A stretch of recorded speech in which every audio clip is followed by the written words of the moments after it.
Macron revient sur les lieux du crime. C'est en effet à Marseille que le candidat En Marche avait lancé sa campagne présidentielle en octobre 2016. Il était de retour samedi, 1er avril, avec visiblement la ferme intention de faire honneur à la date. Le rendez-vous ne s'annonçait toutefois pas paisible. Devant l'entrée de la salle, de nombreux manifestants étaient venus montrer leur opposition au candidat de la finance. Pieds noirs, chauffeurs de taxi, citoyens ordinaires ou militants, ils avaient tous de bonnes raisons de barrer la route à Macron. Lui qui a fait Rothschild, lui qui était dans la commission Attali, lui qui a participé à toutes les magouilles du système. Je ne suis pas pied noir du tout, mais je crois que M. Macron nous a insultés en parlant de la colonisation en Algérie. Je refuse ce terme de crime contre l'humanité et j'estime qu'avec cette phrase-là, Macron devra aller en prison. Je ne comprends pas que des gens se laissent avoir par tous ces mensonges et ces incohérences dans ces discours. Pour le combattre, je pense que Fillon peut-être nous a déçus par ses mensonges ou tout au moins ce qu'il a caché. Mais je pense que pour le moment, moi, mon option, ça serait Fillon. L'Algérie, c'était quoi? C'était un territoire ottoman, peuplé de barbaresques et de pirates, et on a mis fin à leurs actes. Et ça, personne ne le dit. Monsieur Macron ne le sait certainement pas, puisqu'il va s'aplatir devant les Algériens en disant que c'est la France qui est coupable. Il y en a marre de ces gens-là. En plus, je ne vous cache pas, et vous le savez, c'est l'homme des banques. Monsieur, quel serait le meilleur candidat pour battre Macron, selon vous? Marine Le Pen. C'est un tract qui montre en fait quel est le curriculum vitae de Macron, d'où il vient. Il vient de la banque Rothschild. Quand Montebourg avait refusé de vendre une partie de notre patrimoine, sitôt arrivé, Macron l'a abandonné. Alors moi je soutiens le candidat Mélenchon pour une raison majeure. Je vais vous dire pourquoi une raison majeure. C'est qu'il propose la révocabilité des élus. Et je dis que ça, c'est fondamental pour faire renaître notre démocratie. Il est le premier pour Uber, Macron. C'est un des associés de Google, Uber, tout ça. Il veut uberiser tout et nous on a fait tout pour on a fait des stages, on a fait une formation, on a payé nos licences, on a payé nos formations, on a payé tout ce que vous voyez, le matériel. Et déjà on a au niveau des charges, je vous dis pas, et après on a quelqu'un qui arrive qui veut uberiser tout le monde et nous jeter à nous. C'est pas logique du tout. Expliquez-nous ce qu'est ce collectif. Alors le collectif a été créé par des citoyens révoltés. On m'a proposé d'en assumer, d'en être le porte-parole parce qu'aujourd'hui Macron c'est le candidat de la publicité, c'est le candidat imposé par les systèmes, les médias, tous ces médias qui sont propriétés de multimillionnaires qui soutiennent Macron.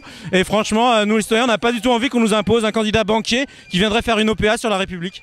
Je pense que c'est à tous les citoyens de voter en âme et conscience. Maintenant, il faut vraiment bien réfléchir, voter utile pour vraiment faire obstacle à Macron qui est le pire danger pour notre République aujourd'hui.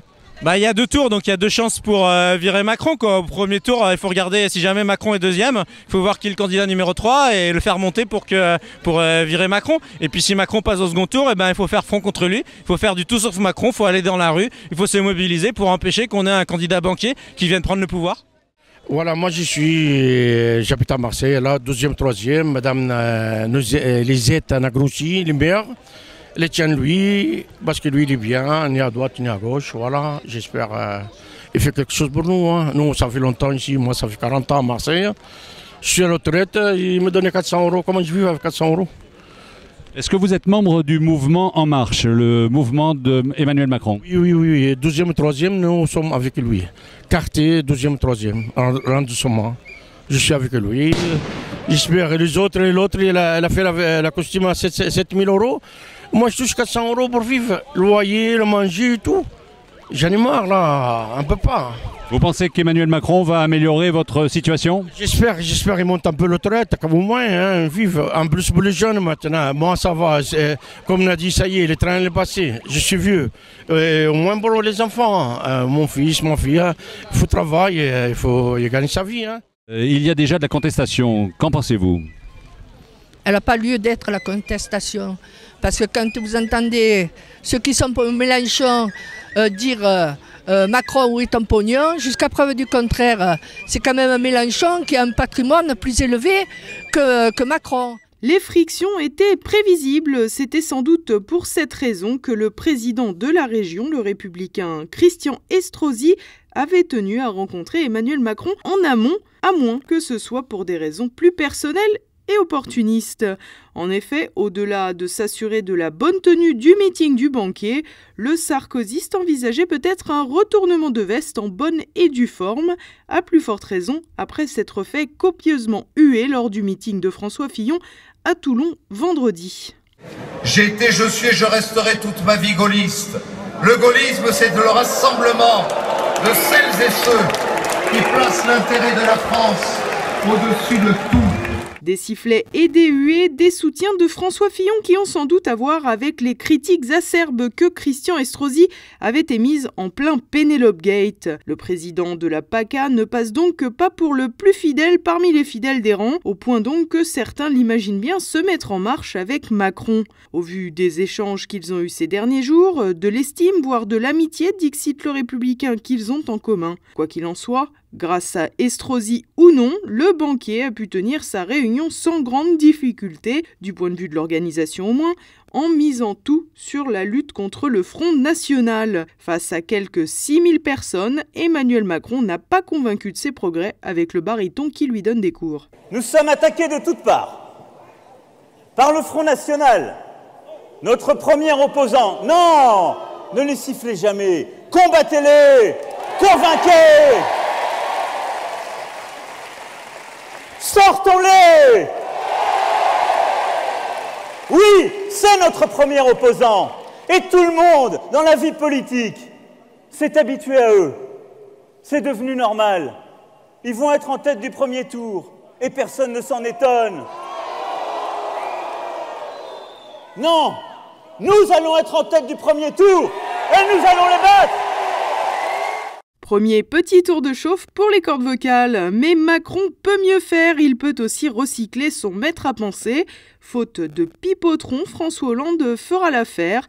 Le jeune loup de la finance s'est donc lancé dans une tirade pro-immigration. Et quand je regarde Marseille, je vois une ville française façonnée par 2000 ans d'histoire, d'immigration, d'Europe. Je vois les Arméniens, les Comoriens, les Italiens, les Algériens, les Marocains, les Tunisiens. Je vois les Maliens, les Sénégalais, les Ivoiriens. J'en vois des tas d'autres que je n'ai pas cités. Mais je vois quoi? Des Marseillais. Je vois quoi? Je vois des Français. Et oui, le monde de Macron, c'est un monde où l'on crie fort, mais un monde sans frontières, sans idées, sans art, ni culture. Mais au-delà des vocalises surréalistes du genre idéal avant Samu, cette partie du discours ressemble à du réchauffé d'un discours de François Hollande d'il y a 5 ans, également dans la cité phocéenne. Amis des Bouches-du-Rhône, amis de Marseille, je pense aussi aux Italiens, aux Comoriens, mais je n'oublie pas tous les autres. J'aime Marseille parce que j'aime la France. Le sang de l'électoralisme coule donc toujours dans les veines socialistes. Macron en est donc un bon repreneur. Il a également usé dans son discours d'une figure de style chère à son mentor, l'anaphore. Être patriote, ce n'est pas la gauche qui s'est rétrécie sur ses utopies. Être patriote, ce n'est pas la droite qui se perd dans ses avanies et l'esprit de revanche. Être patriote, ce n'est pas le Front National, le repli et la haine qui conduira à la guerre civile. Être patriote, c'est vouloir une France forte, ouverte dans l'Europe et regardant le monde Être patriote, ça vous rappelle quelque chose cette anaphore? Moi, président de la République, je ne traiterai pas mon Premier ministre de collaborateur. Moi, président de la République, je ferai fonctionner la justice de manière indépendante. Moi, président de la République, je ne participerai pas à des collectes de fonds pour mon propre parti, dans un hôtel parisien. Moi, président de la République, je ne serai pas le chef de la majorité. Je ne recevrai pas les parlementaires de la majorité à l'Élysée. Etc., etc. Sacrée similitude donc avec Marseille. Emmanuel Macron a bel et bien tombé le masque pendant que Benoît Hamon sombre dans les tréfonds de la campagne. Macron est et restera quant à lui le successeur de François Hollande. Une succession que François Fillon n'a pas l'intention de passer sous silence. Lors de sa visite en Corse samedi, il n'a pas manqué de reprendre le nom du poulain de François Hollande, Emmanuel Hollande. Et si vous êtes mobilisés, c'est parce que vous ne voulez pas de la supercherie qu'on est en train d'essayer de nous imposer. Un président de la République qui a totalement échoué, dont le bilan est accablant. Pour ne pas parler de ce bilan, pour ne pas avoir à le défendre, pour ne pas avoir à se justifier, ils ont inventé une supercherie qui est unique dans l'histoire de la Ve République. Le plus proche collaborateur du président de la République fait semblant d'être un dissident. Il se présente aux élections contre le Parti socialiste. Une partie de nos concitoyens pouvait se laisser prendre à cette supercherie jusqu'à ce que les masques tombent, que les hiérarques du Parti socialiste rejoignent les uns après les autres Emmanuel Hollande, et que le projet du candidat d'En Marche, ce slogan tellement moderne qu'il était celui de Jean Le Canuet aux élections présidentielles dans les années 60, que le candidat d'En Marche ne présente un projet qui est un projet qui est de plus en plus de gauche et qui est de plus en plus la continuation du projet de François Hollande. Nul doute que le débat présidentiel prévu entre tous les candidats demain mardi sera animé.